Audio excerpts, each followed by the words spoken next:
YouTube पर पहला video जिसमें हिंदी साहित्य के इतिहास के अति महत्वपूर्ण कालखंड रीति काल का संपूर्ण स्पष्टीकरण के साथ A to Z अध्ययन, रीति काल के संपूर्ण वर्गीकरण में रीतिबद्ध की परिभाषा और रीतिबद्ध के अंतर्गत आने वाले प्रमुख कवि और उनकी संपूर्ण रचनाएं, रीति सिद्ध की परिभाषा और रीति सिद्ध के अंतर्गत आने वाले प्रमुख कवि और उनकी रचनाएं, साथ में रीति मुक्त की परिभाषा और रीति मुक्त के अंतर्गत आने वाले कवि और उनकी प्रमुख रचनाएं तथा इस वीडियो के अंतर्गत रीति काल को विभिन्न विद्वानों के द्वारा दिए गए नामकरण का भी हम संपूर्ण अध्ययन करेंगे।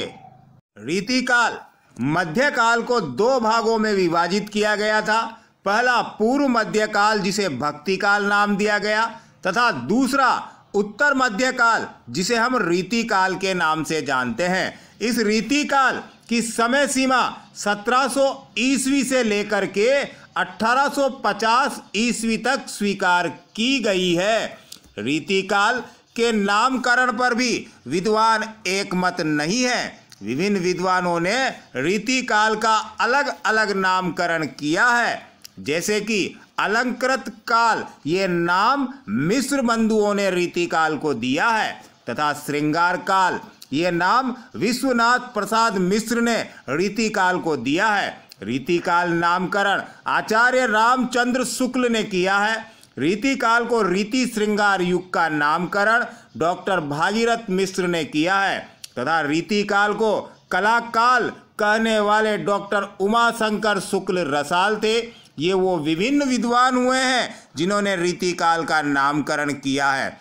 अब रीति काल होता क्या है दोस्तों? रीति काल में रीति शब्द का प्रयोग काव्यांग निरूपण के अर्थ में हुआ है। काव्यांग निरूपण क्या है? यानी जो रीति काल के अंतर्गत विद्वान हुए हैं उन्होंने ऐसे ग्रंथ जिनमें काव्यांगों के लक्षण और उदाहरण दिए हैं उन्हें रीति ग्रंथ कहते हैं। तो इन रीति ग्रंथों का अधिकांश रीतिकालीन जो कवि हुए हैं उन्होंने इन ग्रंथों को लिखा है। रीति काल के अधिकांश कवियों ने रीति निरूपण करते हुए लक्षण ग्रंथ यानी जिन ग्रंथों में रीति यानी काव्यांग निरूपण को शामिल करते हुए ग्रंथ लिखे हैं उन्हें लक्षण ग्रंथ कहते हैं। रीति काल की प्रधान प्रवृत्ति रीति निरूपण को माना जा सकता है और इसी रीति निरूपण के आधार पर जो विद्वान हैं उन्होंने रीति काल का वर्गीकरण किया है। तो रीति काल को इस रीति को आधार बना करके जो वर्गीकरण किया है वो निम्न है। पहला रीतिबद्ध, दूसरा रीति मुक्त और तीसरा रीति सिद्ध।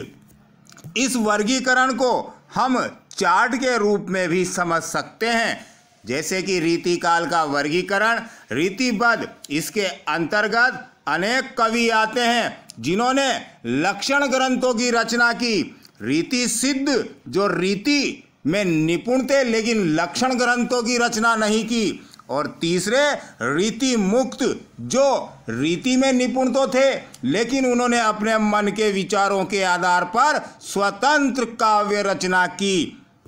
रीति को आधार मानकर रीति काल का जो वर्गीकरण किया था उसमें प्रथम रीतिबद्ध। तो रीतिबद्ध होता क्या है दोस्तों? वे कवि जो रीति के बंधन में बंधे हुए थे उन्हें रीतिबद्ध कवि कहते हैं, यानी जिन्होंने रीति ग्रंथों की रचना की वो रीतिबद्ध कवि कहलाते हैं। रीति निरूपण करते हुए जिन्होंने लक्षण ग्रंथों की रचना की वे रीतिबद्ध माने जाते हैं। और लक्षण ग्रंथों को लिखने वाले जो प्रमुख रीतिबद्ध कवि हुए हैं उनमें चिंतामणि, मतीराम देव, जसवंत सिंह कुलपति मिश्र, मंडन सूरती मिश्र, सोमनाथ, भिखारी दास, दुलह, रघुनाथ, रसिक गोविंद, प्रताप शाही ग्वाल और भी ऐसे रीतिबद्ध कवि हुए हैं जिन्होंने रीति निरूपण करते हुए रीति लक्षण ग्रंथों की रचना की है। इसके बाद हम देखते हैं रीति मुक्त। रीति मुक्त के अंतर्गत वे कवि आते हैं जो रीति के बंधन से पूर्णतः मुक्त थे, यानी जिन्होंने रीति ग्रंथों की रचना नहीं की है उन्हें हम रीति मुक्त कवि कहते हैं। रीति निरूपण करते हुए जिन्होंने लक्षण ग्रंथों की रचना नहीं की तथा हृदय की स्वतंत्र वृत्तियों के आधार पर काव्य रचना की, उसे हम रीति मुक्त मानते हैं। प्रमुख रीति मुक्त कवियों में घनानंद, बोधा, आलम और ठाकुर को शामिल किया जाता है। इसके बाद आता है रीति सिद्ध। तो रीति सिद्ध किस प्रकार के कवि कहलाते हैं? वे कवि जिन्होंने रीति ग्रंथ नहीं लिखे लेकिन उन्हें रीति की भली भांति जानकारी थी, वे रीति में पारंगत थे।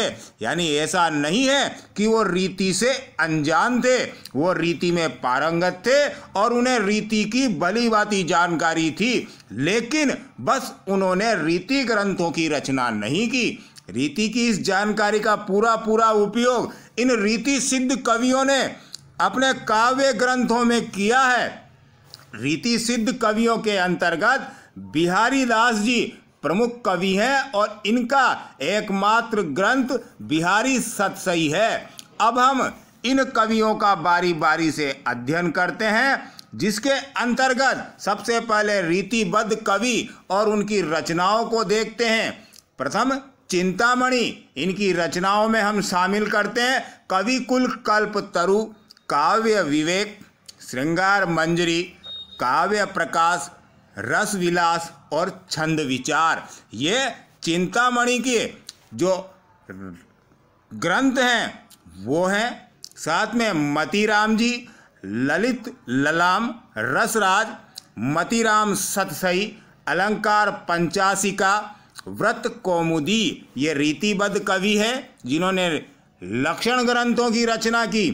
कुलपति मिश्र रस रहस्य, नक सिक, संग्राम सार, दुर्गा भक्ति, तरंगिनी और मुक्ति रंगिनी, ये कुलपति मिश्र के द्वारा लिखित उनकी रचनाएं हैं। रीतिबद्ध कवियों में हम आगे देखते हैं कवि देव को, जिन्होंने भाव विलास, भवानी विलास, कुशल विलास, रस विलास, जाति विलास, राधिका विलास, प्रेम तरंग, प्रेम चंद्रिका, प्रेम दीपिक, देव शतक और काव्य रसायन जैसे ग्रंथ लिखे हैं। जसवंत सिंह, जिन्होंने भाषा भूषण, अप्रोक्ष सिद्धांत, सिद्धांत बोध, सिद्धांत सार, आनंद विलास, अनुभव प्रकाश और स्फुट छंद जैसे ग्रंथों की रचनाएं की है। रीतिबद्ध कवियों में कवि मंडन को भी माना जाता है। रस रत्नावली, रस विलास, नैन पचासा, नक्सिक, जनक पचीसी और काव्य रत्न ये मंडन द्वारा लिखे हुए ग्रंथ हैं। सूरती मिश्र, अलंकार माला, रस रत्नमाला, नक्सिक, काव्य सिद्धांत, रस रत्नाकर, श्रृंगार सागर और भक्ति विनोद, ये सूरती मिश्र द्वारा लिखे हुए ग्रंथ हैं। कवि भिखारी दास जी द्वारा काव्य निर्णय, श्रृंगार निर्णय, अंधारनव, रस सारांश, छंद प्रकाश, ये भिखारी दास जी के द्वारा लिखे हुए ग्रंथ हैं। ये सब रीतिबद्ध कवि हुए हैं। रीतिबद्ध कवियों में सोमनाथ, जिन्होंने रस पीयूष निधि, श्रृंगार विलास, प्रेम पचीसी, दुल्हा कवि ने कविकुल कंठाभरण, स्फुट छंद की रचना की है। रघुनाथ जी ने काव्य कलाधर, रस रहस्य जैसे ग्रंथों की रचना की है तथा रसिक गोविंद के द्वारा रसिक गोविंदानंद घन, युगल रस माधुरी, समय प्रबंध जैसे ग्रंथों को लिखा गया है। इसी प्रकार से जो कवि ग्वाल हुए हैं उन्होंने रसिकानंद, यमुना लहरी, रस रंग, राधाष्टक, दूषण दर्पण, कवि हृदय विनोद, कुब्जाष्टक, अलंकार ब्रह्मभंजन, रस रूप द्रग शतक और कवि दर्पण जैसे अनेक ग्रंथों की रचना की है। कवि प्रताप शाही ने व्यंग्यार्थ कौमुदी, श्रृंगार शिरोमणि, श्रृंगार मंजरी, काव्य विलास, काव्य विनोद और अलंकार चिंतामणि जैसे ग्रंथों की रचना प्रताप शाही कवि के द्वारा की गई है। इसी प्रकार से जो रीतिबद्ध कवियों में प्रमुख कवि हुए हैं केशव दास जी, उन्होंने कवि प्रिया, रसिक प्रिया, रामचंद्रिका, विज्ञान गीता, वीर सिंह देव चरित, जहांगीर जस चंद्रिका और रत्न बावनी जैसे ग्रंथों की रचना की है। कवि भूषण ने अलंकार प्रकाश, छंदो हृदय प्रकाश, शिवा बावनी, शिवराज भूषण, छत्रसाल दशक इन ग्रंथों की रचना की है। रसलीन कवि ने रस प्रबोध, अंग दर्पण और स्फुट छंद की रचना की है। ये ऐसे रीतिबद्ध कवि हुए हैं जिन्होंने रीति को प्रमुख मानते हुए लक्षण ग्रंथों की रचना की है। पदाकर भी प्रमुख रीतिबद्ध कवियों में माने जाते हैं, जिन्होंने जगद्विनोद, पदाभरण, प्रबोध पचासा, कली पच्चीसी, प्रताप सिंह विरुदावली, स्फुट छंद की रचना की है। श्रीपति द्वारा काव्य सरोज, कवि कल्प द्रुम, रस सागर, अलंकार गंगा, विक्रम विलास और अनुप्रास विनोद जैसे ग्रंथों की रचना की गई है। उसी प्रकार से वेनी प्रवीण ने नव रस रंग श्रृंगार भूषण की रचना की है।